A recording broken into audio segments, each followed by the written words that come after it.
Subscribe करें ABP Ganga.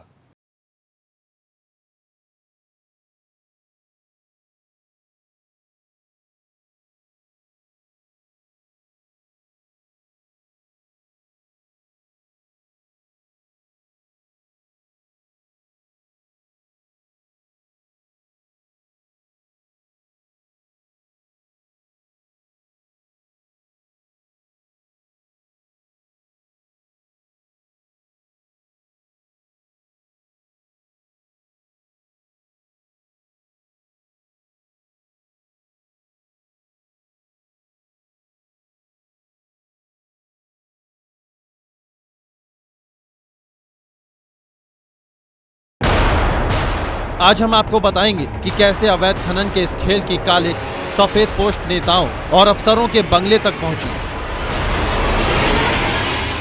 अब तक सीबीआई खनन घोटाले में 8 आईएएस अफसरों को नामजद कर 4 एफआईआर दर्ज कर चुकी है। पश्चिमी उत्तर प्रदेश से शुरू हुए इस अवैध खनन के सिंडिकेट की शुरुआत शराब व्यवसायी पोंटी चड्ढा ने की। हरियाणा के बाद उत्तर प्रदेश में पोंटी चड्ढा ने खनन के अवैध कारोबार से सरकार और अपनी तिजोरी भरना शुरू किया। नियमों के तहत जिस पट्टे में 3 मीटर तक गहराई की खुदाई हो सकती थी, उन खदानों में मशीनों से 10 से 20 मीटर गहराई तक खुदाई होने लगी। मानक से ज्यादा खुदाई के अलावा अवैध खदानों का भी चलन शुरू हुआ। अवैध खनन शुरू हुआ तो ट्रकों पर अवैध खनन को ढूंढने का कारोबार भी शुरू हो गया।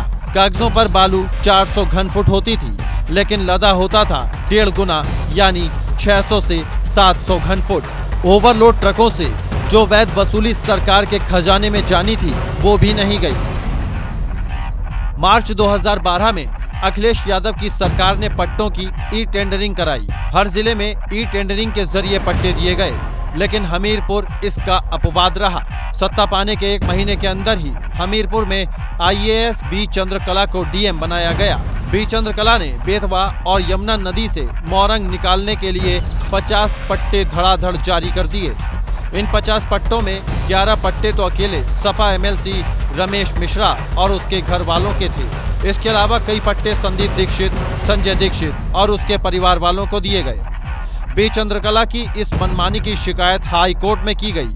हाई कोर्ट में सरकार से जवाब मांगा, सरकार ने कोई जवाब नहीं दिया तो 2013 में हाई कोर्ट ने नए पट्टे देने पर रोक लगा दी। उत्तर प्रदेश की सियासत और नौकरशाही में भूचाल लाने वाले खनन घोटाले की शुरुआत उस कारोबारी ने की जिसका उत्तर प्रदेश के शराब कारोबार पर एक छत राज चलता था। मायावती सरकार में पोंटी चड्ढा ने खनन के कारोबार में सिंडिकेट की शुरुआत की और इस सिंडिकेट में पोंटी चड्ढा का सिपहसालार बना सहारनपुर का हाजी इकबाल अहमद। हाजी इकबाल अहमद ने खदानों से निकलने वाले ट्रकों को 700 से 800 रुपए की वसूली लेकर एक कागज की पर्ची थमाना शुरू किया और यह कागज की पर्ची बन जाती थी उत्तर प्रदेश में इन अवैध खनन में लगे ट्रकों के लिए परमिट। और साल 2012 में उत्तर प्रदेश में अखिलेश यादव की सरकार आई तो यही 700-800 रुपए की पर्ची की कीमत 3000 से 4000 रुपए हो गई। हाई कोर्ट की रोक वैध पट्टा धारकों और खनन माफिया के लिए किसी सौगात से कम साबित नहीं हुई। बुंदेलखंड की केन बेतवा, बागेन, चंबल, यमुना, गंगा से बालू दिन रात पोकलैंड मशीनों से निकाली जाने लगी। 2013 में अखिलेश यादव ने गायत्री प्रजापति को खनन का राज्य मंत्री बनाया। 2014 में गायत्री कैबिनेट मंत्री बनाए गए और फिर शुरू हुआ खनन घोटाले पर शिकायतों का दौर। 11 दिसंबर 2014 को ओम शंकर द्विवेदी ने उत्तर प्रदेश के लोकायुक्त से खनन मंत्री गायत्री प्रजापति की आय से अधिक संपत्ति की शिकायत की। लोकायुक्त एनके मेहरोत्रा ने जांच शुरू की और जांच में साफ कहा कि यूपी में हर महीने 150 करोड़ का अवैध खनन हो रहा है और इस अवैध खनन से टैक्स चोरी, सरकार को मिलने वाली रॉयल्टी का नुकसान हो रहा है। जिस अवैध खनन के जांच की आंच पूर्व मुख्यमंत्री से लेकर तमाम नेताओं और नौकरशाहों तक पहुंच रही है, वो घोटाला उत्तर प्रदेश के इसी खनिज भवन में होता था। इसी खनिज भवन के अंदर से बैठकर उत्तर प्रदेश के भ्रष्ट नौकरशाह और बसपा से लेकर समाजवादी पार्टी के तमाम खनन मंत्री, जिसमें सबसे बड़ा नाम गायत्री प्रसाद प्रजापति का आता है, उस घोटाले को अंजाम दिया। कहा जा रहा है कि गायत्री प्रसाद प्रजापति से पहले खनन विभाग मुख्यमंत्री अखिलेश यादव के पास था और अखिलेश यादव के समय पर किए गए पट्टों का आवंटन भी सीबीआई की जांच के दायरे में है। फिलहाल इस जांच की आंच में तमाम नौकरशाह झुलस चुके हैं और अब बारी उन बड़े नेताओं की है जिनकी सरपरस्ती में ही यह पूरा घोटाला अंजाम दिया गया।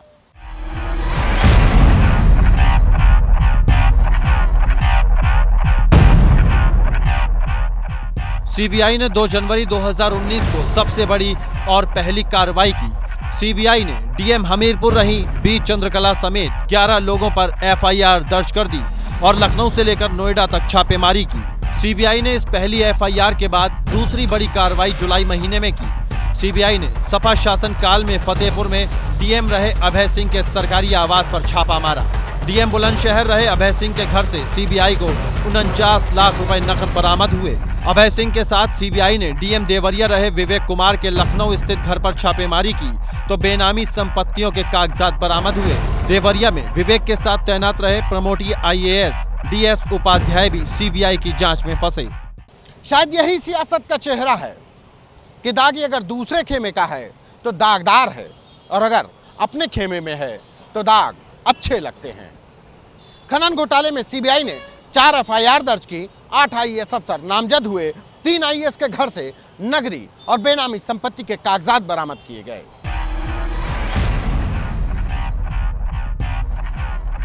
और अब मंगलवार को सीबीआई ने एक बार फिर लखनऊ, सहारनपुर और देहरादून में छापेमारी करते हुए चौथी एफआईआर दर्ज की। एफआईआर में सीबीआई ने डीएम सहारनपुर रहे आईएएस अजय कुमार सिंह और पवन कुमार के साथ बसपा के पूर्व एमएलसी महमूद अली और हाजी मोहम्मद इकबाल के बेटे मोहम्मद वाजिद समेत 12 लोगों को नामजद किया।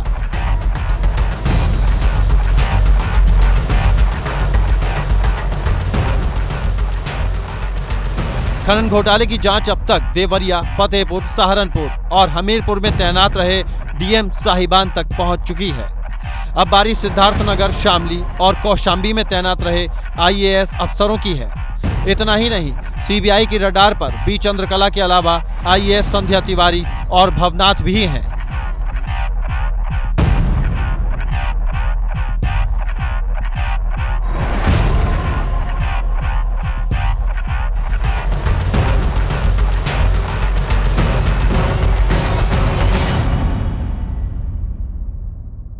भ्रष्टाचार के मुद्दे पर जीरो टॉलरेंस की नीति अपनाने वाली उत्तर प्रदेश सरकार ने इन आईएएस अफसरों पर ऐसी कोई कार्रवाई नहीं की जो नजीर बने।